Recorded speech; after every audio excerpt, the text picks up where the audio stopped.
Welcome to our last talk and guest today. We have here with us now Andrea Matic.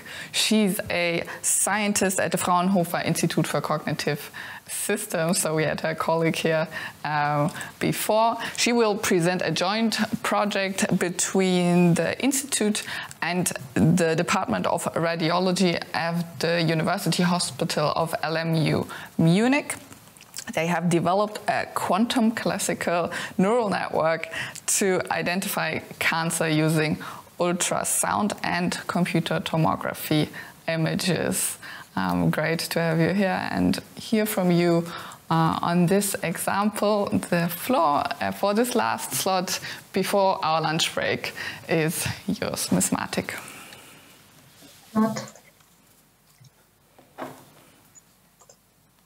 Okay. So, yeah, I will present you today one of the potential use cases of quantum computing, namely using hybrid quantum classical convolutional neural networks to identify cancer. And before we dive into this topic, let me first give you an introduction to our institute. We are the Fraunhofer Institute for Cognitive Systems.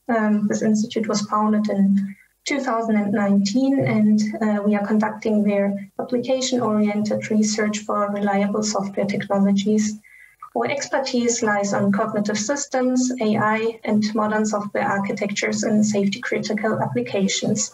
And our research combines the topics safety and intelligence, which we refer to as safe intelligence. And one of the research topics we are conducting there is robust quantum computing, and including quantum machine learning. Quantum machine learning is one of the areas which is assumed to show practical quantum advantage pretty early. And for quantum machine learning, this can have different meanings depending on the data type and computer type one is using, which is illustrated here in this table. The classical machine learning lies here in the top left corner, while a full quantum variant is shown on the bottom right. And a lot of the research of today is focusing here in this category, using classical data together with quantum computers. And in this area, the current practices that are used are either enhancing classical machine learning by some quantum subroutine, or trying to resemble machine learning architectures by a quantum variant. And in our project, we are focusing here on the first one. So the project, the quantum machine learning algorithm that we are studying in this project these are hybrid quantum classical convolutional neural networks, or shortly QC-CNNs. This is a joint project with the LMU Hospital, and it is part of the Bavarian Competence Center, Quantum Security and Data Science. And I will present you today this project and our latest results. And if you're interested in more information, please also have a look into our paper. So in this project, we are investigating how to provide reliable quantum computing assisted AI for medical classification tasks. And the motivation for this is the following. AI is increasing more and more in importance in medical diagnosis tasks. However, image data is expensive, complex, and only available in small numbers of the order of hundreds or 1,000 images. On the other hand, the decision process needs to be comprehensible and reliable for machine learning algorithms, and therefore classical methods need very large training data sets. And this is where the advantage of quantum computers can come in, because quantum computing assisted methods might result in a faster training, especially for situations with little training data, and thereby one could improve the performance of such medical classification tasks. So the basis of our QC-CNNs are classical convolutional neural networks. These are successful machine learning algorithms which are widely used in image classification tasks. And The architecture of such a classical CNN is illustrated on the image here. It consists of one or more convolutional layers followed by one or more fully collected layers. And in these convolutional layers, the image is convolved with filters shown here by these squares. Thereby, features are extracted and are stored in these feature maps. And these features can be, for example, edges or characteristics, shapes identified in the image. And final classification happens when the final fully connected layer, where, for example, the algorithm predicts whether a medical image contains a tumor or not. And these classical CNNs can be enhanced by quantum-assisted methods, and one way of that are the so-called hybrid quantum classical convolutional networks. The idea here is to replace some of the convolutional layers by quantum convolutional layers, so that one or more of these convolutions are executed on a quantum computer. These QCNNs promise to be better suited for situations with a little training data, and therefore potentially lead to more precise and faster training convergence. This is a hybrid ansatz, as only a part of the convolutions, a part of the algorithm is run on a quantum computer, and this makes it possible to execute it already on current or soon available NISQ devices. So, and we're performing performing the studies of these QCNNs on 2D and 3D medical images. For the 2D case, we selected two different data sets, which are both part of the MedMNIS data set. The first data set consists of breast ultrasound images, where we apply a binary classification of non-malignant and malignant lesions, with two example images shown here on the right. And this is a rather small data set with about 600 images, and which makes it particularly interesting for these QCNN studies. The second data set are abdominal CT scans, which are 2D projected CT scans. And for these, we apply a multi-class classification of 11 organs. The images were downscaled to a pixel size of 28 times to an image size of 28 times 28, which makes it which allows for an efficient processing of them. And in our studies, we were comparing one classical CNN with different QC CNN designs. And here these QC CNNs or classical CNNs, they consist of one quantum convolutional layer, or in the other case, one classical convolution, as illustrated here on above. So the purple squares represent the classical convolution, while here the blue part shows how a quantum convolution proceeds. So the data is processed by a quantum circuit, and the measurement results are then written out into the feature maps. The encoding block here describes how the classical data is transformed into the quantum state, and afterwards follows a variational circuit, which consists of a sequence of 1 and 2 qubit gates with rotation and rotation angles. And these gates are the trainable parameters, which are being optimized during the training. And the QCCNNs that we are studying, they differ between each other in the selected encoding and the circuit design. For the encoding, we are testing two different techniques. The first one is the threshold encoding, which is a very simple encoding technique with only two encoded states, 0 and 1. And the other one is the higher order encoding, which is a more complex encoding based on qubit rotations and entanglement. For the circuit design, we are investigating the basic entangling layer, where the trainable parameters are coming from qubit rotations around the x-axis. And the second circuit design that we were studying is the strongly entangling layer with qubit rotations around the x, y, and z axis. So therefore leading to 3 times more parameters than the basic entangling layer.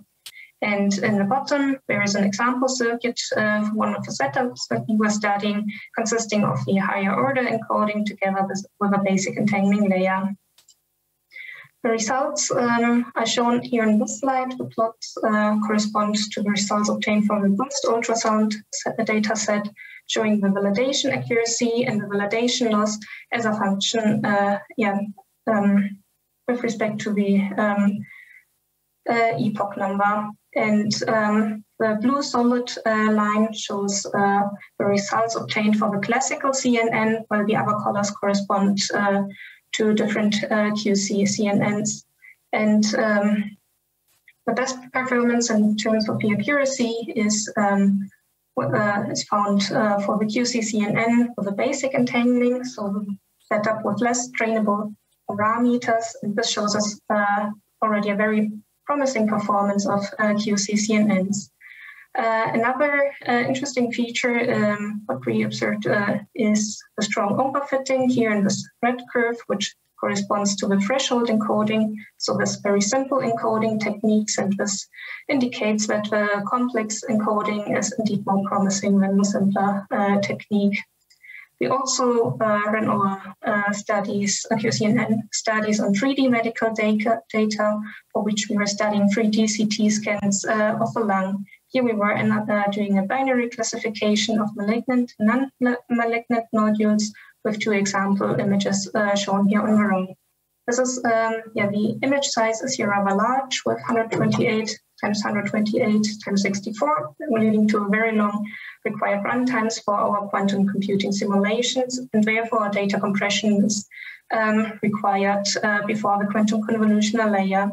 This can be achieved by a suitable architecture choice for the QC-CNN shown here.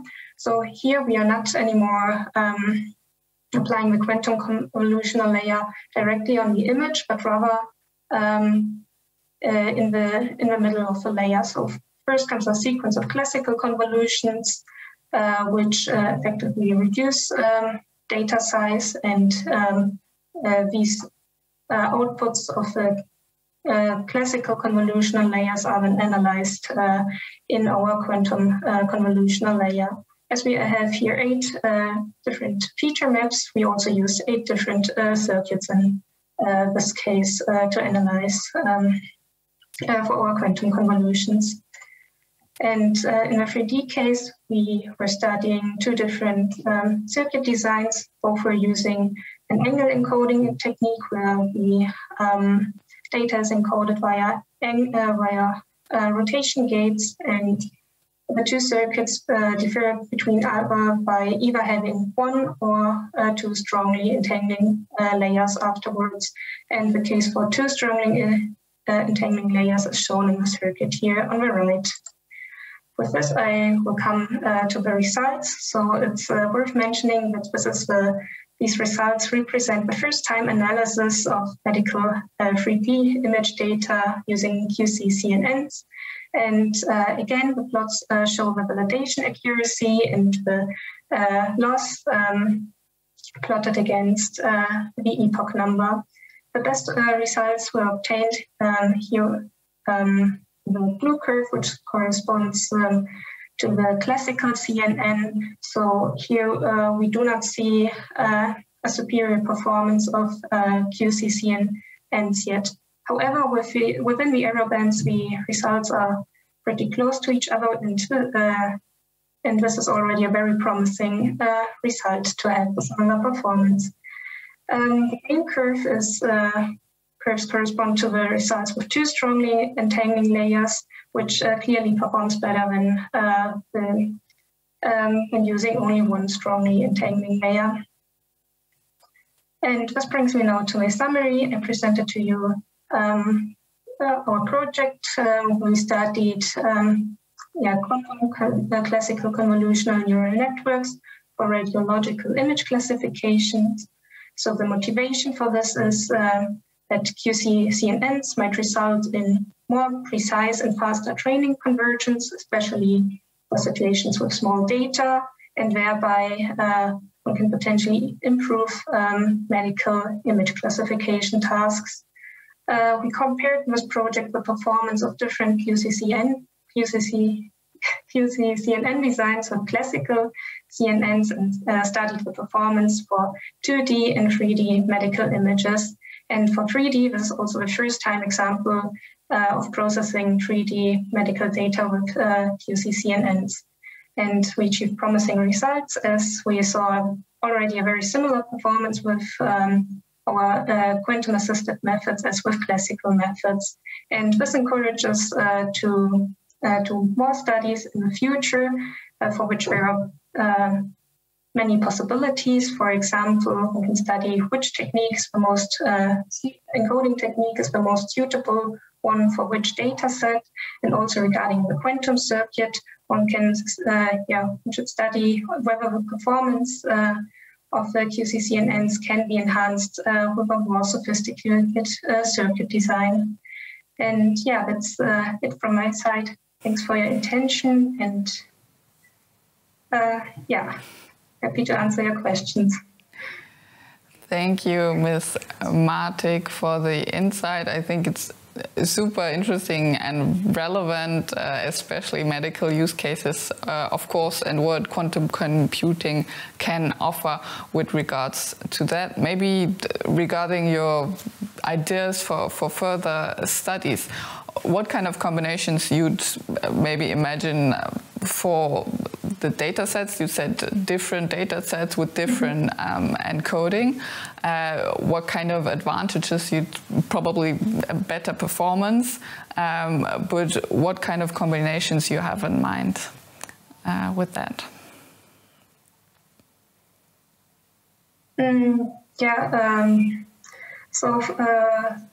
As I presented to you, we haven't yet studied all possible combinations. For example, for the 3D case, we were using only a very simple angle encoding technique.